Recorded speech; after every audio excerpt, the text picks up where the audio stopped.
저는 올해 40대 후반의 남자입니다. 불과 3년 전까지만 해도 기적이라는 것을 믿지 않았습니다.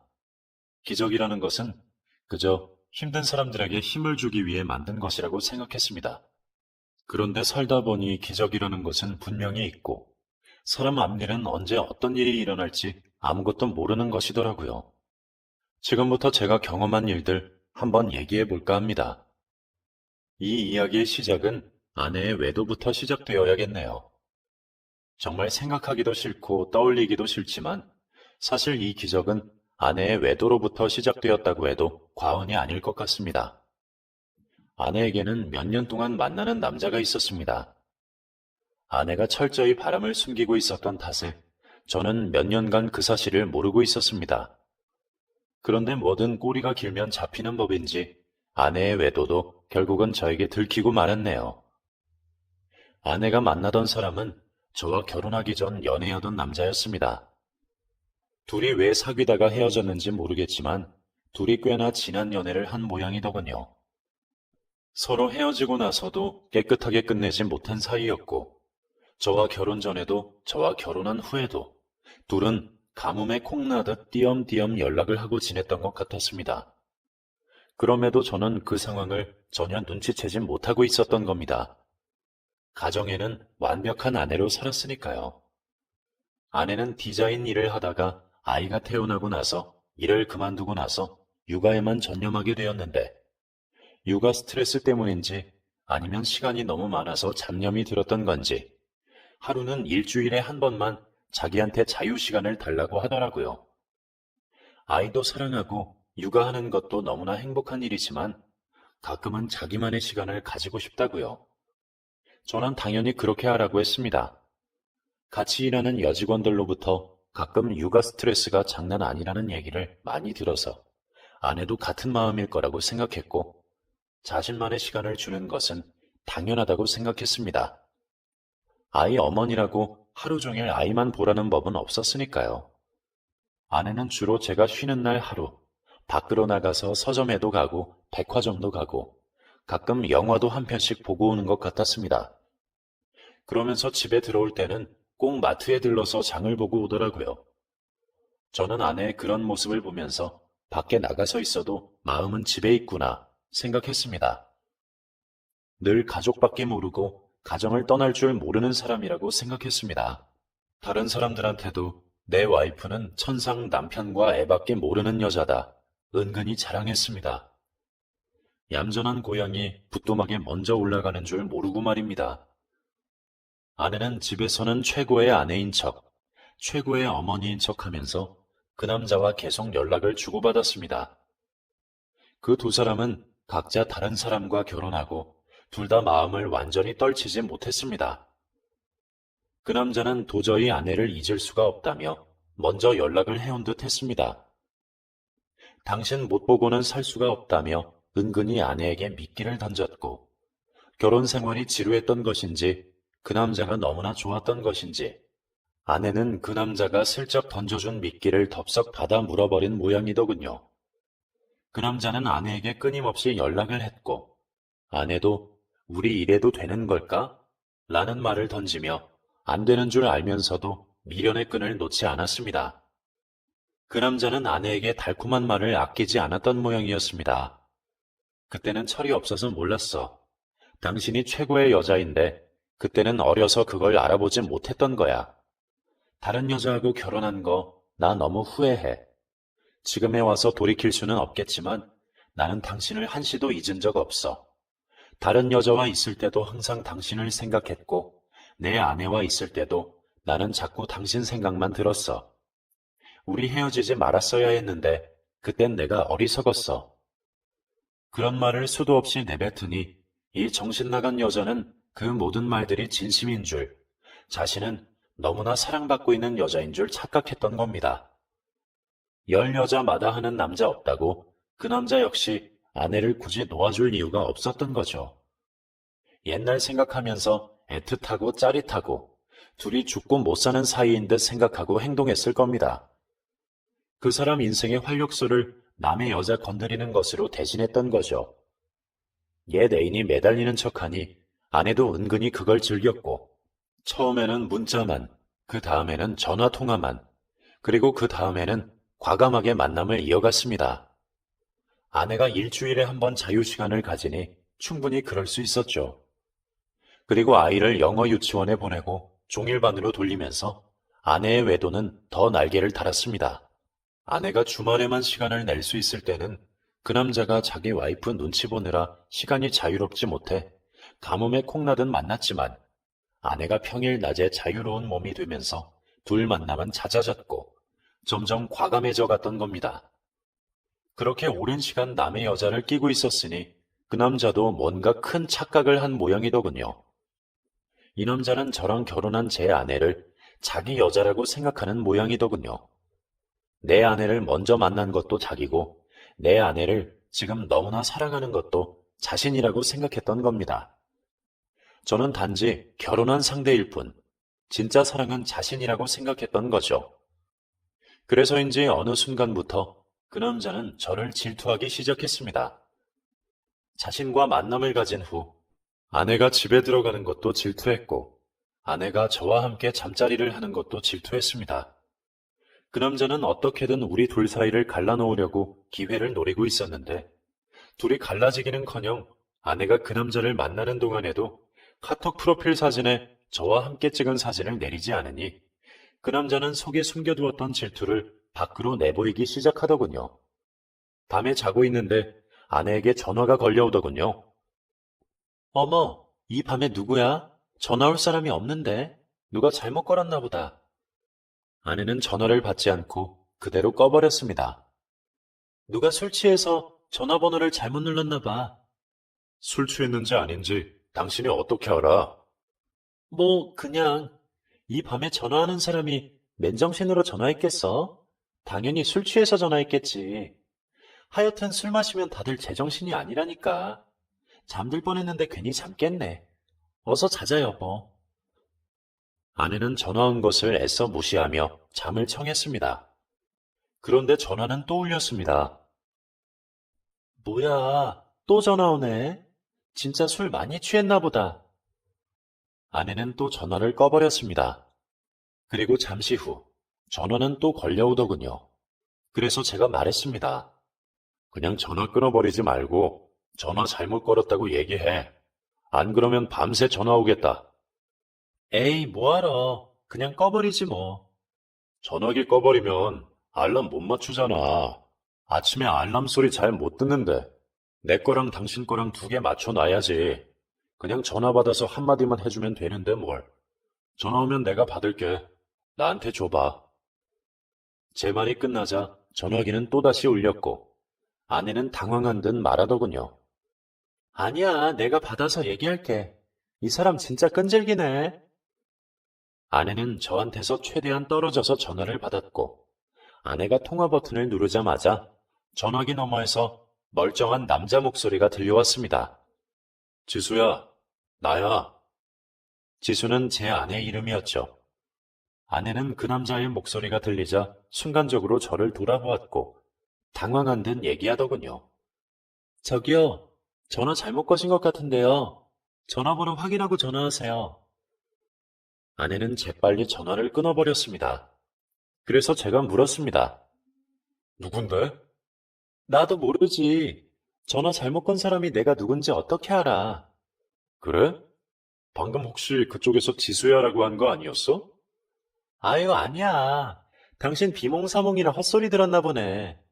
처음에 뭐라고 하는지 나도 제대로 못 들었는데 당신이 어떻게 들어? 신경 쓰지 말고 빨리 자자. 이러다 내일 진짜 아침에 늦잠 자겠다. 하지만 잠잘 분위기가 아니었습니다. 그 사람은 전화를 또 걸어왔고 아내는 정말 짜증이 머리끝까지 솟는 듯 전화를 받으며 얘기했습니다. 저기요, 전화 잘못 걸었다고요. 무슨 말인지 못 알아듣겠어요? 전화 잘못 걸었으니까 전화하지 마시라고요. 지금 술 취하신 것 같으니까 내일 제정신일 때 전화번호 다시 확인하고 전화하세요. 그리고는 다시 전화를 끊어버렸습니다. 그 후로는 아내의 말을 제대로 알아들었는지 전화가 안 오더군요. 그 밤 정말 찝찝하고 느낌이 좋지 않았습니다. 그때 확실히 알게 되었죠. 아내에게 뭔가가 있다. 아내는 나에게 뭔가를 숨기고 있다라는 것을요. 그날 밤 저는 자는 척했지만 정말 한숨도 잘 수 없었습니다. 오늘이 아니면 아무것도 확인할 수 없을 거라는 생각이 들더군요. 다음 날이 되면 아내가 덜미가 잡힐 만한 것을 모두 다 지워버릴 것 같다는 생각이 들었습니다. 저는 기회를 보다가 밤늦은 시각, 아내가 잠들었을 때 아내의 전화기를 열어보기 위해 손가락에 전화기를 갖다 댔고 조용히 아내의 전화기를 열어보았습니다. 그 밤에 걸려온 사람의 전화번호를 제 전화기에 입력을 해두고 아내의 카톡을 열어 최근 연락한 사람들을 훑어보았습니다. 제일 위에 친구 현주라는 아이디가 눈에 들어왔습니다. 아내의 친구 중에 현주라는 이름을 가진 친구가 있었나? 생각하며 그냥 넘길까 하다가 최근에 카톡을 주고받은 시간을 보니 밤 9시 50분이었습니다. 그 시각이면 잠자리에 들기 직전 화장실에서 씻고 있을 시각인데 뭔가 이상한 생각이 들었습니다. 그러고 보니 아내는 화장실에 갈 때마다 꼭 전화기를 들고 가는 버릇이 있었다는 것을 그제야 알게 되었죠. 저는 친구 현주라고 입력된 사람과의 대화창을 열어보았고 둘이 주고받은 메시지를 본 순간 온몸에 마비가 오는 것 같았습니다. 친구 현주와의 카톡에는 그 남자와 아내가 함께 찍은 사진과 심상치 않은 대화들이 가득 들어 있었습니다. 오늘 만났는데 왜 또 보고 싶은 거지? 우리 다시 만날까? 우리 오래 만나려면 참아야 해. 보고 싶어도 참아. 나도 허벅지 찌르며 참을게. 당신을 하루라도 못 만나면 당신이 보고 싶어서 미칠 것 같아. 내가 너무너무 사랑해. 당신 가정 정리하고 나한테 오라고 하면 당신 올 거야? 나는 모든 걸 다 버리고 갈 수 있는데 당신은 어때? 그때 당신과 헤어지지 말았어야 했어. 그건 내가 너무 어리고 어리석었어. 지금 당신을 만났더라면 나는 절대 당신을 보내지 않았을 거야. 다른 남자한테 당신을 보내는 건 정말 상상도 하기 싫은 일이니까. 그 말은 지금 당신이 당신 남편 옆에 있다는 게 너무 힘들다는 말이야. 자기 맘 알아. 나도 그래. 나도 당신이 당신 아내와 한 침대에 누워있는 거 생각만 해도 힘들어. 그래도 어쩔 수 없는 일이잖아. 우리는 각자 가정도 있고 아이도 있으니 우리 서로의 가정은 지켜야 하지 않을까? 너무 사랑하지만 사랑한다고 다 이루어질 수 없는 거잖아. 로미오와 줄리엣도 그랬고 견우와 직녀도 헤어져 살았잖아. 우리도 그런 사랑인가 봐. 너무 애틋하지만 이루어질 수 없는 사랑. 그래서 더 아름다운 건지도 몰라. 이루어질 수 있는 방법을 찾아보면 찾을 수 있을 거야. 내가 당신 다시 내 여자로 만들 거야. 내가 당신 사랑해. 너무너무 사랑해. 나도 사랑해. 당신 생각하면 심장이 터져버릴 만큼 사랑해. 40대 남녀가 각자 배우자가 있는 사람이 주고받는 대화치곤 너무나 도발적이고 치명적이었습니다.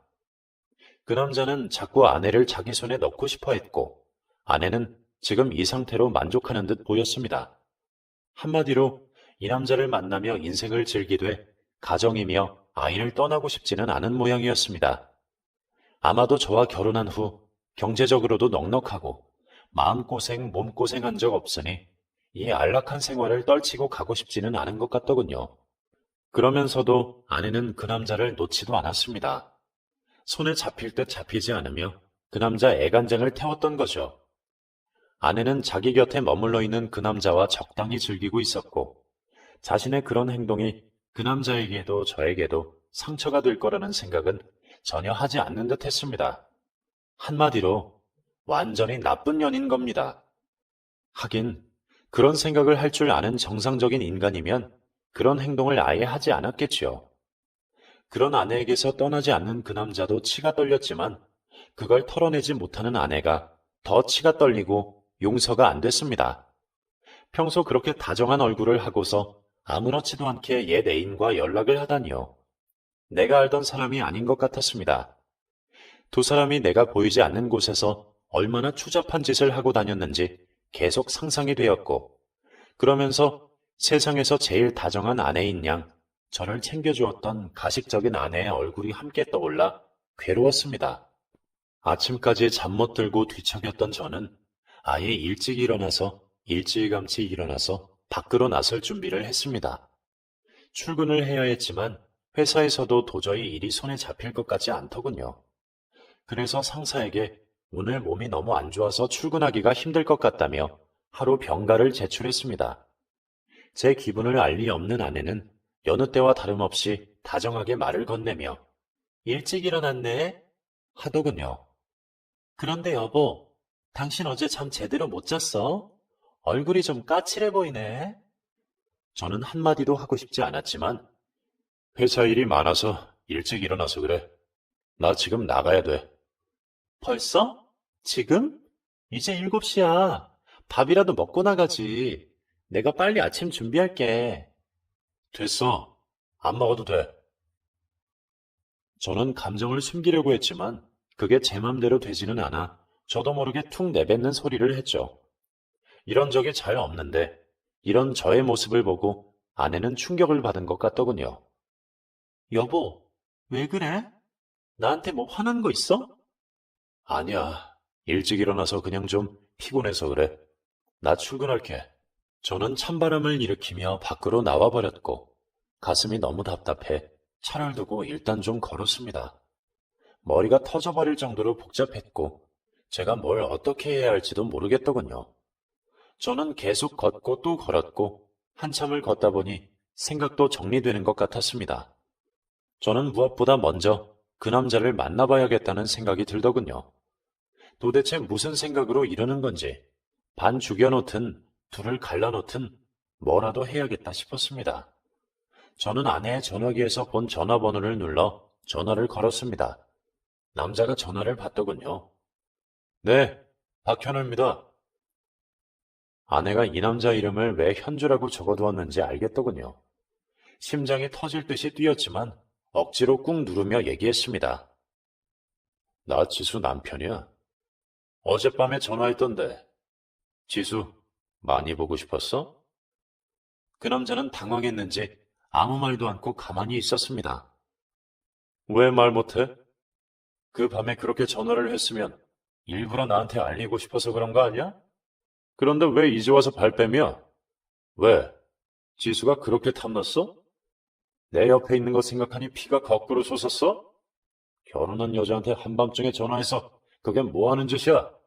어디, 말 한번 해보지. 그러자 그 남자는 잠자코 있다가 입을 떼더군요. 정확히 맞네. 나 지수 애인이고 지수를 사랑하는 사람이야. 지수는 너보다 먼저 내 애인이었고 지금도 내 애인이야. 지수는 나를 사랑해. 당신을 사랑하는 게 아니야. 당신의 안정적인 직장, 고액 연봉을 사랑하는 거지. 진짜 사랑하는 사람은 나야. 믿고 싶지 않겠지만. 이 미친 사이코 새끼가 지금 뭐라는 거야? 너 지금 그 입 함부로 놀리다가 후회할 거란 생각 안 들어? 앞뒤 생각해가면서 행동을 해야지. 그렇게 무식하게 행동을 하고 뒷감당 어떻게 하려고 그래? 뒷감당 할 수 있겠어? 그건 당신이 걱정할 건 아니고 당신은 지수를 어떻게 생각해? 지수가 정말 당신을 사랑한다고 생각해? 아니야. 완전히 틀렸어. 지수는 나와 함께 있을 때, 정확히 말해서 나와 침대에 함께 있을 때 사랑한다는 말을 수십 번, 수백 번도 더 말해. 사랑하지도 않는 사람한테 그런 말을 수도 없이 반복할 수 있을까? 절대 아니지. 당신은 지수 껍데기와 사는 거야. 마음은 늘 나한테 와 있지. 그 입 닥쳐. 그 주둥이 묵사발 만들어버리기 전에. 저는 감정을 누그러뜨리고 냉정하려고 했지만 결국 폭발하고 말았습니다. 저의 그런 목소리를 듣고 그 인간이 희죽거리면서 얘기하더군요. 왜? 못 믿겠어? 우리 삼자 대면이라도 할까? 그래. 어디 한번 해보자, 이 미친 새끼야. 어디 네 꼴 한번 보자. 내가 안에 나오라고 할 테니까 너 조용히 나와. 삼자 대면 어긋나게 하기 싫으면. 그렇게 저는 아내를 모커피 전문점으로 불러냈고 그 인간도 아내가 도착하고 잠시 후 커피 전문점에 나타났더군요. 그 인간이 문에 들어서자 아내는 그 인간이 오는 걸 전혀 모르고 있었던 건지 눈알이 튀어나올 듯 그 인간을 쳐다보고 있었습니다. 그 인간은 그야말로 그 자리에서 얼음이 되어버린 듯 했습니다. 앉아. 뭘 그렇게 놀라? 서로 아는 사이 아니야? 이게 이게 어떻게 된 일이야? 어떻게 된 일인지 내가 물어야 하는 말 아니야? 이게 어떻게 된 거야? 저 인간 말로는 저 인간이 예전에 당신 애인, 지금도 당신 애인이라는데, 그리고 지금도 당신은 저 인간을 너무 사랑해서 함께 있을 때 사랑한다는 소리를 수십 번, 수백 번 한다는데, 저 새끼가 구라를 치는 건지 진실인지 당신 입으로 한번 말해봐. 둘이 무슨 사이야? 나 몰래 둘이 어쩌고 다닌 거야? 내가 벌어다 주는 돈으로 명품 사고, 마사지 받고, 비싼 브랜드 옷만 골라 사 입으면서 바람 피우고 다녔던 거야? 바람 쐬고 싶다고 해서 바람 쐬러 내보냈더니 바람을 쐴 게 아니라 아예 바람을 피우고 다녔던 거잖아. 어서 말해봐. 어떻게 된 거지? 그러자 아내는 그 남자를 죽일 듯 쏘아보며 온몸을 부들부들 떨었습니다. 그리고는 자기 성질을 못 이겼는지 그 남자에게로 다가가 뺨을 후려치더군요. 우리끼리 있었던 일은 무덤까지 가져가기로 한 거 아니었어? 세상에 두 쪽 나도 가정은 지키기로 약속했잖아. 우리끼리 있었던 일은 우리 사이에서 끝낸다. 절대 발설하지 않는다. 이게 이 세계 룰 아니야? 그런데 너 왜 이래? 지금 나랑 삼자 대면에서 어쩌겠다는 거야? 얘기해서 뭐하게? 도대체 뭐 하자는 거야? 아내가 날카롭게 소리치자 그 남자가 그러더군요. 자꾸 만나다 보니 네가 좋아져서 너도 나 사랑하잖아. 사랑하는데 사랑한다고 얘기하면 안 돼? 내가 그랬잖아. 나 너를 다른 남자와 공유하고 싶지 않다고. 그래서 그만 이혼하고 나한테 오라고 했잖아. 이쯤에서 그만하고 그냥 나랑 살자고. 네 남편하고도 헤어지고 그냥 나랑 살자고 몇 번이나 말했어. 그 남자 말이 끝나기도 전에 아내는 그 남자 뺨을 한 대 더 올렸습니다. 나 아이가 있다고 몇 번을 말했어. 가정은 깨고 싶지 않다고. 나는 내 남편도 사랑하고 내 아이도 사랑해. 그러니까 우리는 이루어질 수 없는 사랑이라고 몇 번을 얘기해야 돼. 그런데 왜 못 알아들은 척해? 왜 사람을 미치게 만들어? 그럼 나는 언제까지 너를 다른 남자들하고 공유해야 하는데? 왜 내 마음을 몰라주는 거야? 나 정말로 너 사랑해. 진짜 사랑한다고. 둘이 대화하는 꼴을 보고 있자니 피가 거꾸로 솟는 것 같았습니다. 그 자리에 계속 있다가는 무슨 일을 저지를지 모르겠더라고요. 저는 그 자리를 박차고 일어났습니다. 미친 것들. 내가 후회하게 해줄게. 니들 절대 다시 평온한 일상으로 돌아가지 못할 거야. 제가 일어나 나오자 아내는 저를 따라 나와서 붙잡더군요. 자기 얘기 좀 들어보라고. 나는 당신을 사랑한다고. 내 아이와 당신과 함께하는 내 가정 깨고 싶지 않다고요. 그래서 제가 물었죠. 당신이 제일 사랑하는 사람이 나와 우리 아이야? 진심이야? 그럼 당연하지. 그럼 누구겠어? 나 잠깐 미쳐서 그랬나 봐. 내 진심이 아니야. 나는 당신만 사랑해. 알잖아. 나 당신뿐이야. 나 우리 가족 사랑하고 나한텐 우리 가정이 전부야. 당신도 잘 알잖아. 그래. 그런 것 같네. 그런데 그 사랑하는 것들 이제는 다 포기해. 너한테는 이제 아무것도 없어.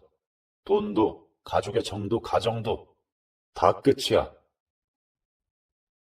제가 냉정하게 돌아서자 아내는 미친 여자처럼 제 앞을 가로막고 제 앞에서 무릎을 꿇었습니다.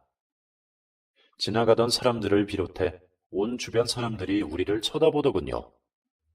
저는 아내를 떨치고 제 가던 길을 걸어갔습니다. 제가 지금까지 살아오면서 그렇게까지 큰 충격을 받았던 적이 없었던 것 같네요. 완전한 내 편이고 내 가족이라고 생각했던 사람이 나를 속이고 오랫동안 나를 기만했던 것은 너무나 괴롭고 힘든 일이었습니다. 저는 아무 소리도 들리지 않고 아무것도 눈에 들어오지 않았습니다. 거리를 걷고 또 걷고 어느새 저는 한강 둔치에 도착해 있었고 순간 저는 눈앞이 캄캄해지고 현기증을 느꼈습니다. 그리고 그 후 저는 아무런 기억이 없습니다. 얼마의 시간이 지났는지 어렴풋이 사람 목소리가 들려왔습니다. 괜찮으세요? 괜찮아요? 정신이 드세요? 정신을 차려보니 저는 땅바닥에 누워 있었고 그 여자가 제 가슴을 힘껏 누르며 입에 숨을 불어넣고 있었습니다.